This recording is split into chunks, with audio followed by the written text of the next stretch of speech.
todos os irmãos com a paz do Senhor.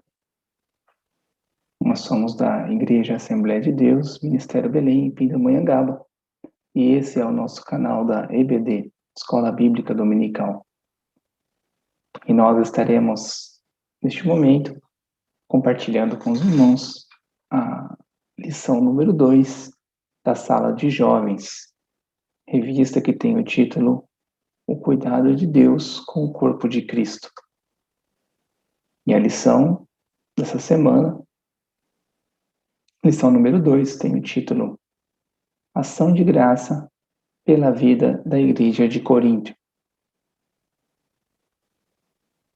O texto base desse dia, dessa lição, está no livro de 1 Coríntios, na carta de 1 Coríntios, capítulo 1, versículo 4. Sempre dou graças ao meu Deus por vós, pela graça de Deus que foi dada em Jesus Cristo. E a síntese do texto dessa lição é: a oração de Paulo em favor dos coríntios era uma forma de revelar o seu amor a eles.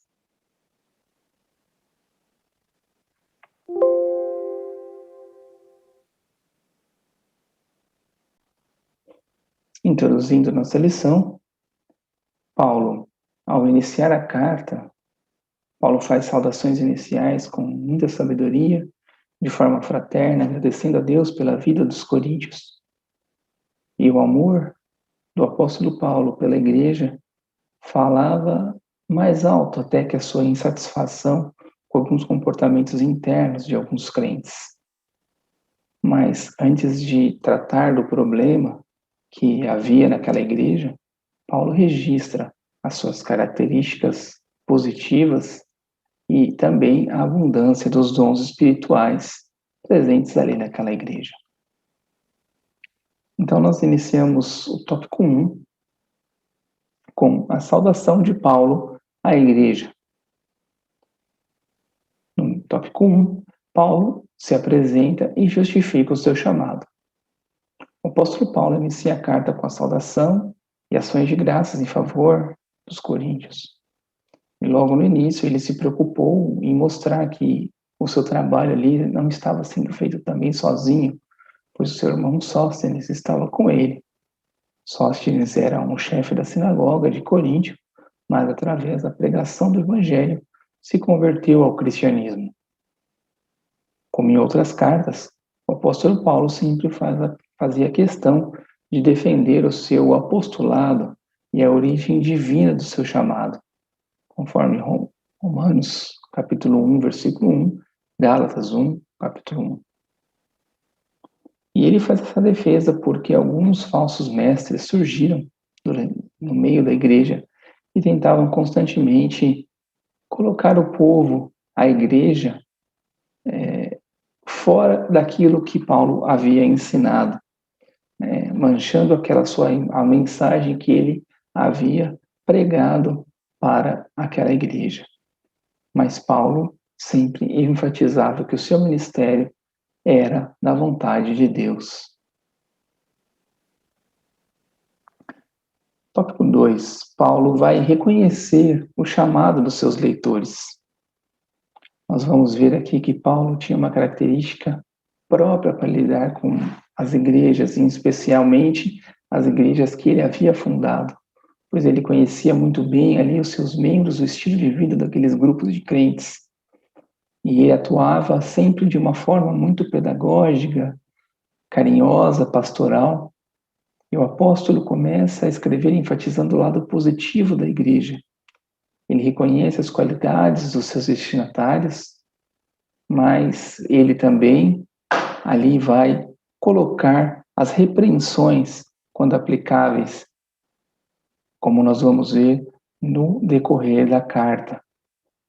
As recomendações, advertências, não serviam simplesmente para os seus primeiros destinatários, mas elas servem até hoje para as igrejas contemporâneas.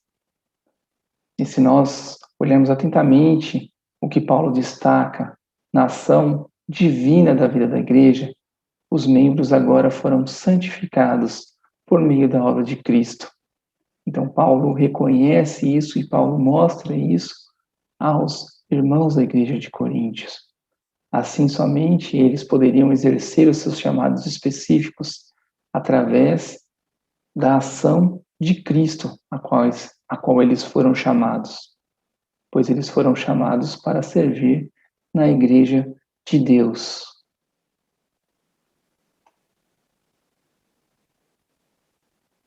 Tópico 3. A saudação fraternal de Paulo. Paulo deseja à igreja graça e paz da parte de Deus e do Senhor Jesus Cristo. A graça não era simplesmente uma palavra de saudação, mas ela tinha um grande significado naquela cultura, pois ela remete à livre dádiva de Deus em Cristo. O apóstolo conhecia muito bem o efeito dessa graça diante das dificuldades, injustiças e sofrimentos por amor do Evangelho. Por isso, como fez a Timóteo, em um momento de grande dificuldade da sua vida e ministério, e ele podia recomendar: Tu, pois, meu filho, fortifica-te na graça que há em Cristo Jesus. Paulo enfatizou que o seu ministério era pela graça de Deus. E ele colocava isso para os irmãos ali de Coríntio, para que eles entendessem de que tudo que eles faziam e todo aquele trabalho a qual eles estavam era pela graça que eles haviam recebido de Jesus Cristo. Paulo, quando deseja a graça e a paz da parte de Deus, com certeza ele teria em mente o conceito do Antigo Testamento, onde a expressão hebraica shalom, e o termo expressa mais do que a ausência de luta, mas sim uma prosperidade integral do ser humano, em especial uma prosperidade espiritual. Portanto, a graça e a paz poderiam ser muito benéficas na situação e nas tensões que a igreja de Coríntio vivia.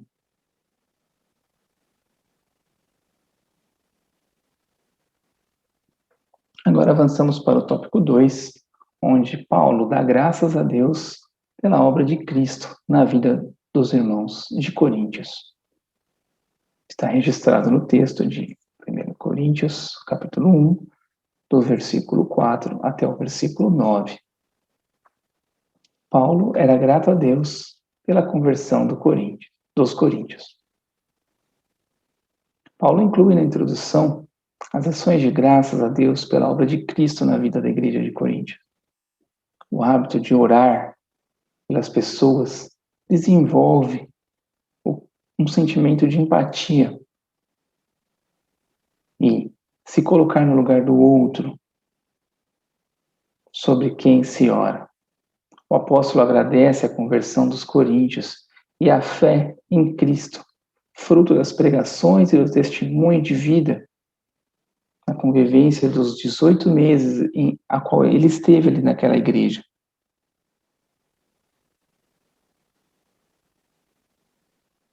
E Paulo ainda relata alguns pontos positivos dessa experiência e dessa convivência a qual ele teve ali com a igreja de Coríntios, né? E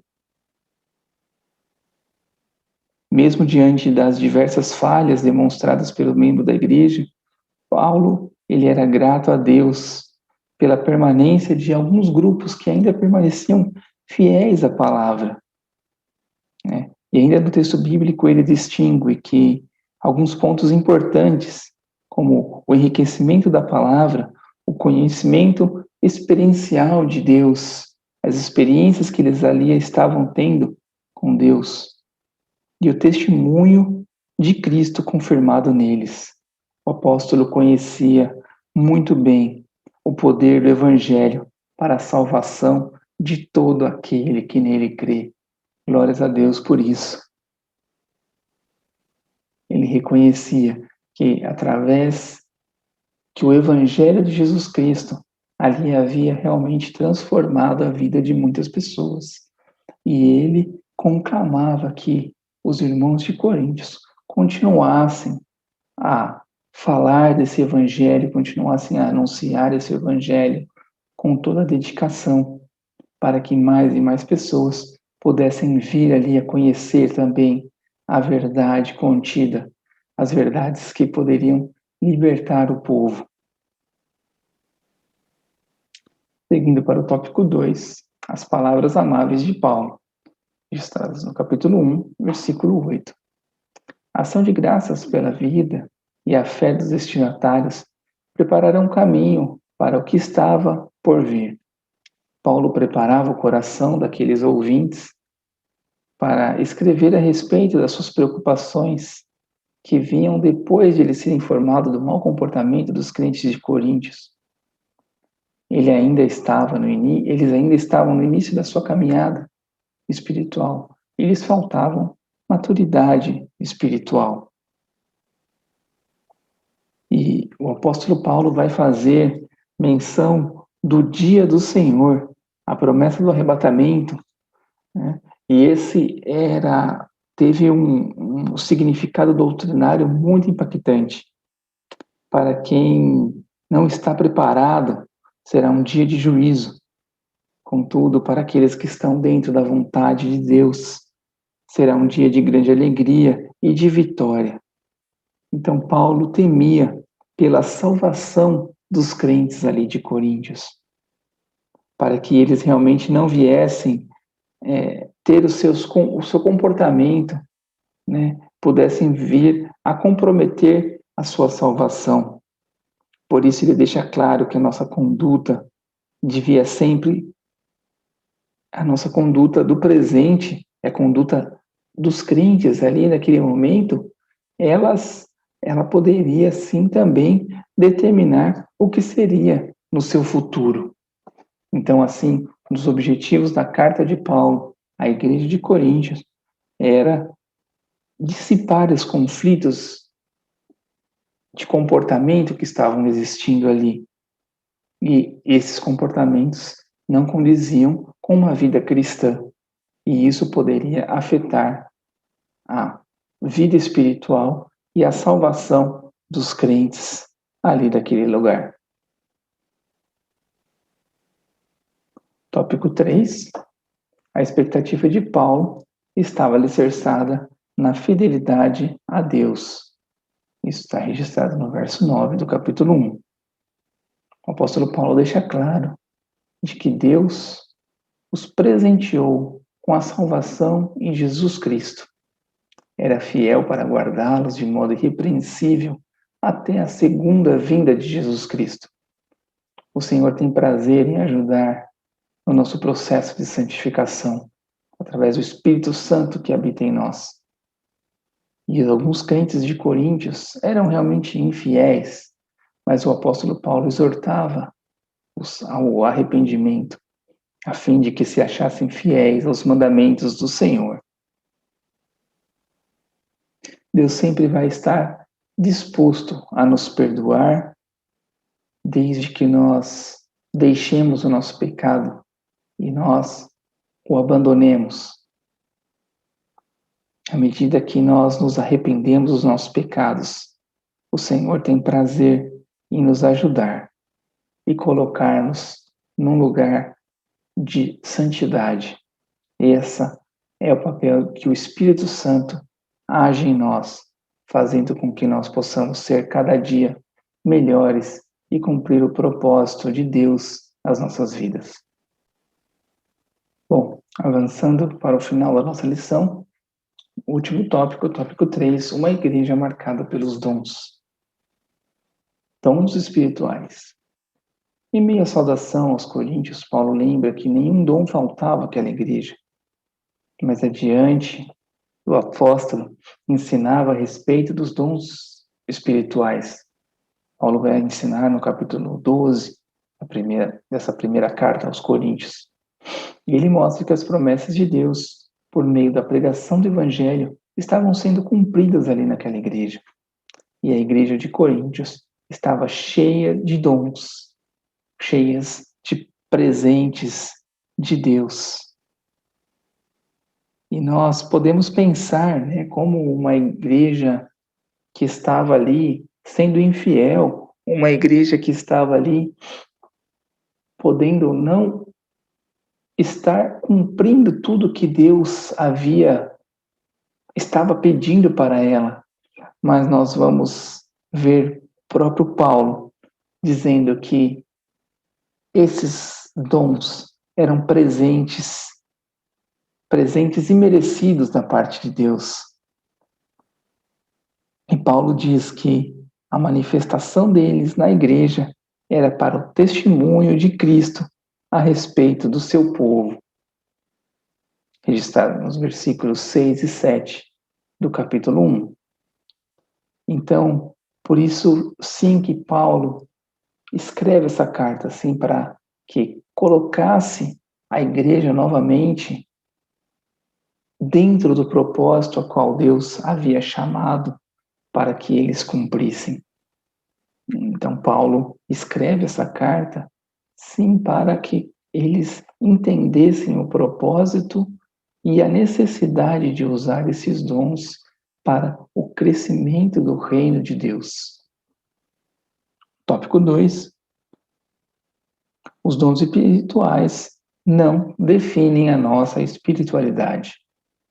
Em alguns lugares, a ideia se predomina de que a manifestação dos dons espirituais são sinônimos de espiritualidade e até mesmo de santidade. Mas isto é um engano, pois a santidade ela é evidenciada através do fruto do Espírito. Isso podemos ler em Gálatas 5, 22 até o versículo 25. Muitos acreditam que um crente espiritual é aquele que tem uma diversidade de dons espirituais. Mas o apóstolo Paulo deixa muito claro isso, que o crente espiritual é aquele que evidencia o fruto do Espírito na sua vida. Gálatas 5, Efésios 5, 18 e Efésios 6 e 9. Os dons espirituais, sim, são importantes para a igreja, mas a nossa transformação em Jesus Cristo, elas são evidenciadas pelo fruto do Espírito. Por isso, não nos devemos enganar. Para identificar se uma pessoa tem ou não uma maturidade espiritual, nós devemos observar, sim, os frutos que são expostos no seu dia a dia. Estes, sim, vão ser a forma de como nós vamos poder demonstrar a nossa maturidade espiritual para com Deus. Avançando para o último tópico. Tópico 3. Os dons são capacitação para o serviço. Os dons, eles devem ser usados com base no amor. Talvez esse seja o motivo principal do texto do capítulo 13, a qual Paulo relata que o amor deve ser a base para todas as coisas. E a diversidade de dons é um grande tesouro para a igreja, desde que os dons não sejam usados como um fim em si mesmo. O apóstolo Paulo aconselha nas suas cartas a fazer o uso humilde desses dons. E adiante ele adverte sobre o perigo de usá-los para uma projeção pessoal. Deus nos deu gratuitamente diversos dons para serem compartilhados na igreja, trazendo mais benefícios quando complementados entre si. E a Bíblia fala que o Espírito distribui a quem Ele quer. Portanto, uma autoavaliação não deve ser feita na comparação com as demais pessoas, mas avaliando, sim, qual a contribuição dada para a totalidade dos dons concedidos à Igreja de Cristo. Por isso o apóstolo compara a igreja como um corpo. Um membro depende do outro. E Paulo dá graças a Deus pelos dons que se manifestavam ali na igreja de Coríntios, mas adverte que esses dons deveriam ser usados para um bem comum, para o crescimento do reino de Deus. Então, que possamos realmente entender que os dons a qual o Senhor nos deu, eles devem ser utilizados para que o reino do Senhor cresça, para que o nome do Senhor seja exaltado, para que os sinais se mostrem àqueles que precisam ainda conhecer o Evangelho, precisam ainda conhecer as verdades do reino e que a igreja possa crescer. E aqui, concluindo essa nossa lição, temos que nos manter fiéis à palavra do Senhor, buscando sempre a comunhão com os santos. Temos que estar preocupados em agradar ao Senhor.